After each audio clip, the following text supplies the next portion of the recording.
Nicky, thanks for coming down and joining us. We'll start off 10 years since the takeover. How does that make you feel? Yeah, it's flew. If you look how quickly it's gone, the 10 years. Been a lot of changes, a lot of stuff that we're very proud of. Obviously, a few things we'd change if we could do, but you learn from experiences. We was, 6 lads coming to a football club with another owner with us, Peter, as well, and we didn't know what to do, how to run a football club. We had an unbelievable group of staff that were already in place here. A lot of them working for free. Not a massive fan base, but a really passionate one. Whether it was 50 people come to watch, or it was 200. It was always very passionate, and it was really fun. Early days was really fun. It was all about going to the game and enjoying it, and then obviously we set out a business plan and a project to try and get Salford into the Football League, which we've done, which we're very proud of. We wanted to give the community and the football club a stadium that they were going to be proud of and come and support the club. We've done that, and then the foundation, obviously a massive tick for us as well. And it works in the local community and helps underprivileged children, teenagers, adults. So yeah, we're very proud of the journey that we've been on. It's gone very quick, but looking back on it, it's a big journey we've come together.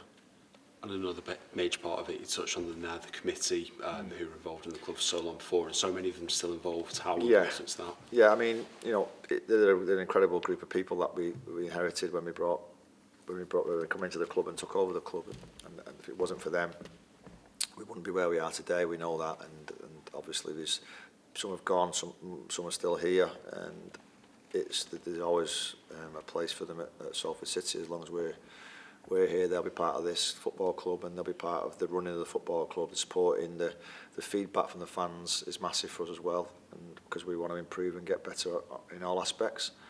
And yeah, they're an amazing group of people that we inherited, and I'm very, very lucky. What have been some of the biggest things that you've learned and that you've enjoyed over the last 10 years of owning the club? Well, like I said, the first few years was just most of us were in jobs, so we was just coming along, lending our eyes and ears to the committee and the people that were running it. I think Gary was working 1 day a week. The committee were running the football club. We were here as fans, really, trying to work our own job and giving our bit of time what we can to the football club. And obviously financially we dipped into our pockets, and we've brought in better players straight away when we took over the first 4 years, and we shot up the leagues, and it was really enjoyable. I mean, you ask any football club all over the world, whether it be a Sunday League football club or a Premier League best teams, when you're winning every week, it's such a great ride, and when you get promotion, it brings people together. It makes people work all week for their wages to come and want to have a bit of a release and watching a football game, having a few beers and having some camaraderie with other fans. I think it's massive for a community, a football club, or any sport club really, rugby club, football club. It's a way of getting away from the normal life, day-to-day running of normal life that people have in certain areas. Taking us back to early 2014, do you remember where, when and how this whole idea of buying a football club got put to you? No, I don't actually remember it. I just remember Gary and Ryan met the committee about, what can we do with the football club. I think we all started with, we want an academy to bring young players through and give people in the area and the surrounding areas a chance of living their dreams at whatever level. We got that when we was kids. If it weren't for people giving us a chance, we wouldn't be here talking to you today. So we wanted to do that, but we realised that if you have an academy, you've got to have an end game. If you have an academy and bringing through 20, 30 players over 2 or 3 years, where do you put them? So there was a discussion with the committee at Salford, and yeah, we agreed to come in and take over. I thought, if I'm honest, I don't think any of us knew the journey that we was going to go on, if we're being honest, and the commitment and the financial commitment that it takes to get to where we are. And we was very fortunate that Peter Lim came on board with us as well, and he's backed the club massively. So yeah, it's been a big learning curve. With that intention, how would you assess where we're at? Obviously, very recently we've seen Kyrell playing, but we've got Kelly, DJ's been around it. The academy is now Cat 3. Yeah. Where would you assess where we're at with that original goal of being something for local young kids to play? I think we've done well. I think we've had a lot of young players come through. Obviously, some of them have left because that's the nature of the beast in these lower leagues is you don't have players for a long period of time, a quick turnover. If a young player's doing well, a big club comes and Santi the same, come in and buy them, take them away, and you can't stand in the way of doing that for different reasons. You know, the lads got to have a dream of going playing higher up. Financially, it was good for us, and so I'd say we want to improve on that every year. We want to do better with bringing young players through, but it's a fine balance because we want to get promotion, we want to challenge for promotions every year really, and sometimes young players aren't ready for that, and sometimes they are. And this year's been a bit of a tricky year with injuries and not great results, and sometimes the boys got brought in when we weren't ready, but they've shown that they're amazing players, and certainly Kelly and Junior, if it weren't for injuries and suspensions and the dynamics of football, they wouldn't have come onto the first team that quickly, but they have done, and they'll probably be cementing their place now in the squad, and certainly sometimes in the starting 11. Has there been any proud moments so far where you sat there and thought, yes, this is why we've done this, everything has been worth? I think for me, it's you can point at a lot of things with the playoff final at Wembley, the cup game at Wembley, and we win the cup. All the promotions that we've had, everything points to them.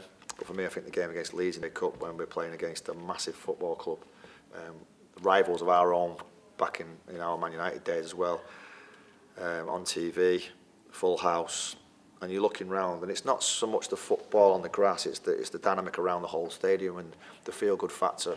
For days after, the coffee shop round the corner, you go in the coffee shop round the corner in the morning after that, and everyone's saying, oh, it was amazing last night.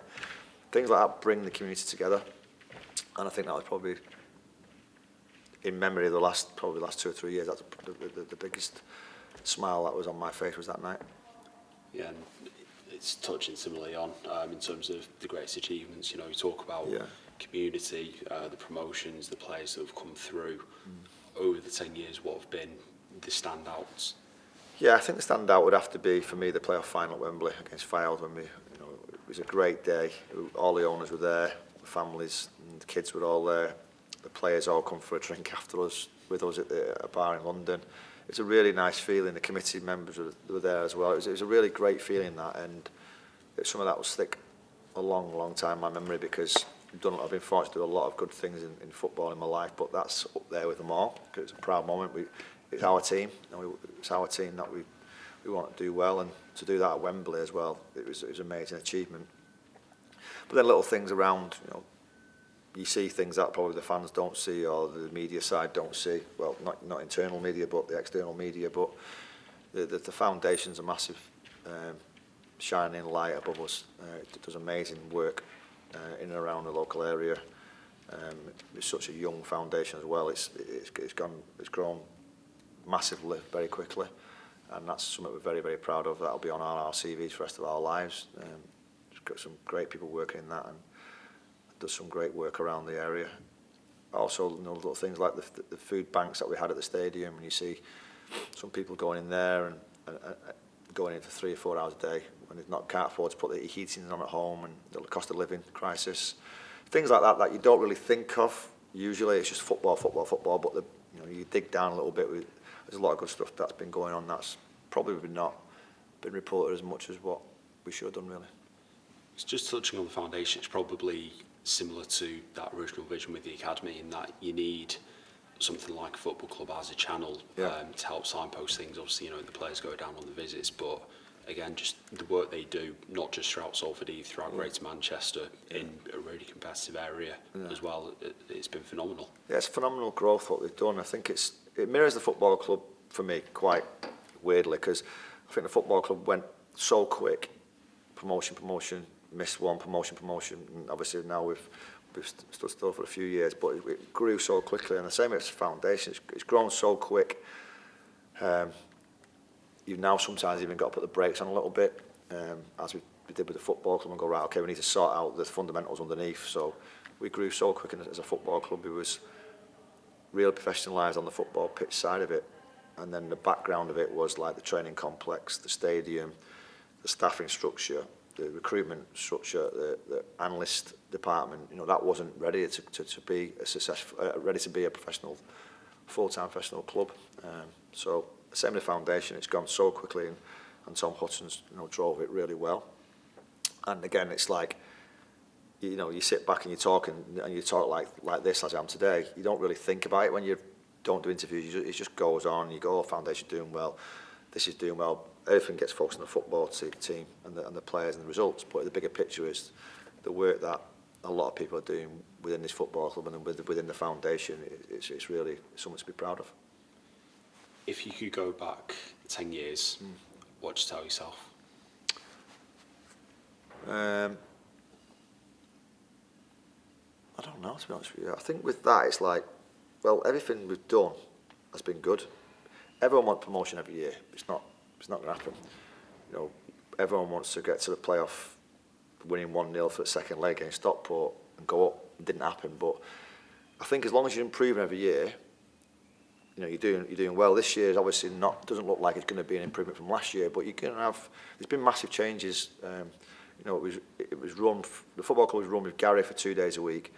A committee that was amazing, and Karen, and they've done an amazing job to where we are. But then, you know, Peter and the owners wanted to really push it and go bring people in full time to run the football club and in all different departments. And you know, there is going to be a bit of pain on transition, and we felt that in certainly the first 6 months of this season.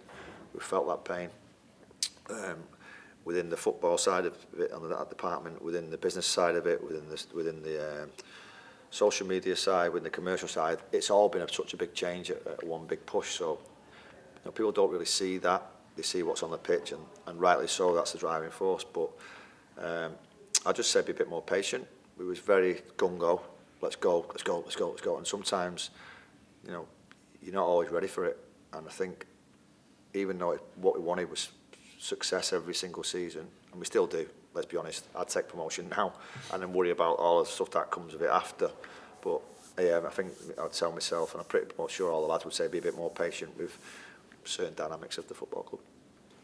With those transitions, obviously there are slight changes in expectations that you've already touched on. What's sort of the next short term, or what's the next long term goal from a football point of view? Because as you said, off the field everything's now catching up, stabilising. Yeah. What sort of the next couple of aspirations? Well, I think on the football pitch certainly is, you know, letting the manager bed in now, giving him, you know, a chance to sign players that he wants, and he thinks that can improve us. And looking at the strategic plan of how we get to where we want to get to, because it's all well and good just going and signing a player, but they have to have the right profile, they have to have the right mindset, they have to make sure they're not blocking a young one coming through, so there's no point going and getting an example, a wide player when you've got junior who's flying. It's a big discussion to be had. So the immediate future for us is getting ready for start next season. We've obviously got games this season that we've got to make sure we do well at and improve and get the right results, because football club, when it's on the wave, crest of a wave, then everyone's happy and everyone's doing well, and when it's at the bottom it's really tough and people are treading water. So I think we've got to see this season out as best we can, but within that make sure we've got the right plan and the right strategy in place to hit the ground running next season. Football clubs always run 6 months in advance, 9 months in advance, signing players, renewing contracts, having a vision for pre-season, knowing what you're going to be doing for pre-season games, and it all drive towards the first game of the season, start of the season, and that's what we'll be looking at now, without forgetting the season that we're still in. And it's a difficult balance, that. So I think for myself and Ryan and Scholesy, we have to look at how we start next season.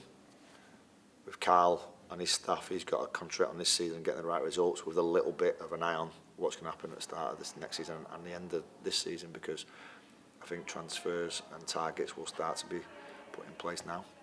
What's been your favourite goal? There's quite a lot of goals that you really enjoy. Some goals that you just wow, like Callum Hendry's at Stockport, unbelievable goal. But for me, my favourite was Rich's against Notts County in the FA Cup. Back then, when it was like, I was a fan then, I was coming to games and jumping around like a lunatic with my son, enjoying it, and that was the one that always comes back to me. What about a favourite moment? So not necessarily a goal, it can be a goal if it's still that. Yeah. What about a favourite moment? I think the favourite moment was when I keep going back to the playoff. We all went back to David's friends bar in London, and they had a live band on, all the lads were there jumping around, and all the committee members were there. Some of the committee members were there, and we was all there, and they played Dirty Old Town, and it was like, this is like really, that's a really big thing for the lads, for the committee, the owners, the fans. Yeah, so I think that was my favourite moment that I can remember. That's come to my head now. Any standout players who, you know, maybe embody what Salford's about, have really defined sort of Salford is? I think my favourite player, I mean, we've had some good players, don't we? You know, we've had some great players. We started off low down, there's some great players all the way through. I think the player that probably, for me, and the way I played football and how I believe Salford to be as a city, probably Carl Piergiani. I think he played every single game.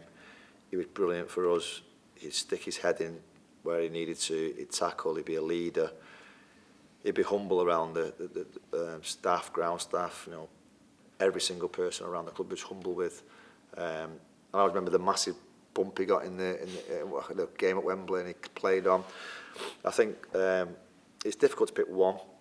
There's some amazing players and some great players still now that you go, very good players, very good lads. But for me, I always go back to Carl Piergiani is my favourite player at Salford. So, thank you very much. All done? Yeah. That was good. Great stuff, thank you. No worries.